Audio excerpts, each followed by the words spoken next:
धाकड़ खबर बेखौफसुमा बेबाक अंदाज। धाकड़ खबर के न्यूज़ से मैं आपके साथ हूं अकरम रईस खान। हमेशा की तरह अपने जन्मदिन के मौके पर, जी हां, हमेशा की तरह अपने जन्मदिन के मौके पर बसपा सुप्रीमो या यूं कहूं कि उत्तर प्रदेश की पूर्व मुख्यमंत्री मायावती ने आज फिर से एक बार लंबी चौड़ी प्रेस कॉन्फ्रेंस की है, जिसमें उन्होंने बहुत सारे मुद्दों को देश और समाज के सामने रखने का प्रयास किया है। उनके द्वारा उठाए गए मुद्दों पर हम भी कई खबरें लगातार आपके सामने रखने की कोशिश करेंगे, लेकिन फिलहाल इस खबर में बात करने जा रहे हैं मायावती के मुस्लिम प्रेम की। जी हां, मायावती के मुस्लिम प्रेम की, क्योंकि आज की प्रेस कॉन्फ्रेंस के दौरान एक नहीं कई बार मायावती का एक मुस्लिम प्रेम उमड़ उमड़ कर घुमड़ घुमड़ कर सामने आया है, जिसके बाद कई तरीके के सवाल पैदा हो गए हैं। क्या है वो सवाल, उनसे बाद में आपको रूबरू कराऊंगा। उससे पहले मायावती का एक छोटा सा वीडियो देख और सुन लीजिए। तो राजनीति में उतार चढ़ाव बातें रहते हैं।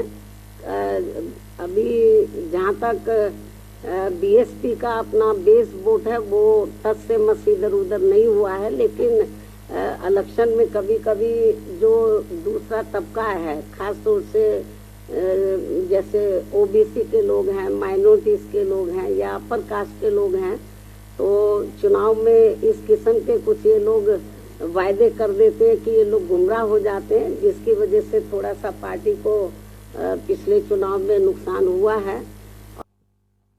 सुन लिया, देख लिया। मायावती ने कहा है कि ओबीसी वोटर्स और मुस्लिम वोटर्स को कोई भी बहका लेता है, यानी कि ये बहकावे में आ जाने वाले वोटर हैं। अब इसके क्या माने निकाले जा सकते हैं? दो मतलब इसके फिलहाल निकल सकते हैं। एक तो ये बताने की कोशिश कर रही हैं कि देखो मेरा दलित वोटर, मेरा जाटा वोटर वो टच से मस नहीं होता, परिस्थितियां कैसी भी हो जाएं। दूसरा ये बताने की कोशिश कर रही हैं कि मुसलमान जो है वो दूसरी जगह वोट देके, ओबीसी जो है दूसरी जगह वोट देके खुशहाल नहीं है, हमारे साथ रह के ही वो खुशहाल है। इसके अलावा ये भी बताने की कोशिश कर रही हैं कि 2022 के चुनाव में मुसलमानों ने वोट नहीं दिया तो उनका विधानसभा में सिर्फ एक विधायक जीत के गया, जबकि 2019 के लोकसभा चुनाव में जब वो अखिलेश यादव के साथ मिलकर लड़ रही थी तो मुसलमानों ने वोट दिया और 2014 में 0 लोकसभा सीट पर रहने वाली मायावती की बसपा पार्टी 2019 में 10 सांसद वाली पार्टी बन गई। यानी कि मुसलमानों को एहसास दिला रही हैं कि तुम हमारे साथ आओगे तो तुम्हारे भी सांसद जीत के आएंगे, क्योंकि हमारा दलित वोट तुम्हारे पास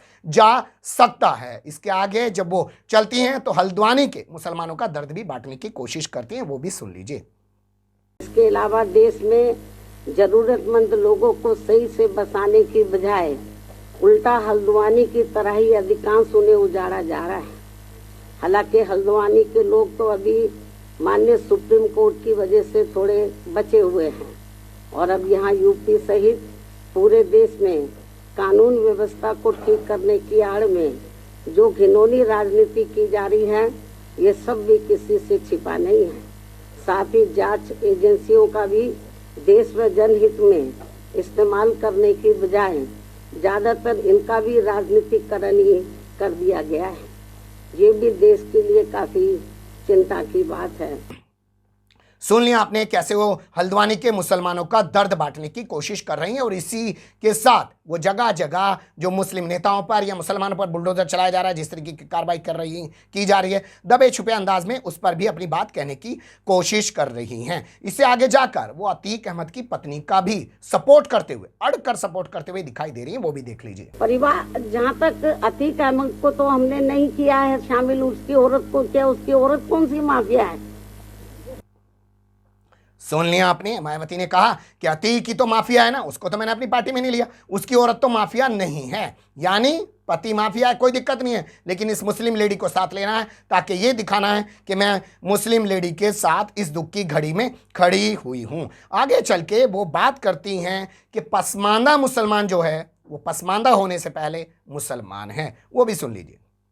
मैं जो आपको बता रही हूँ पसमानदा के बारे में, पूरे यूपी के मुस्लिम समाज के लोगों को ये मालूम है कि उनके साथ किस प्रकार की ज्यादती हो रही है, यूपी में नहीं पूरे देश के अंदर।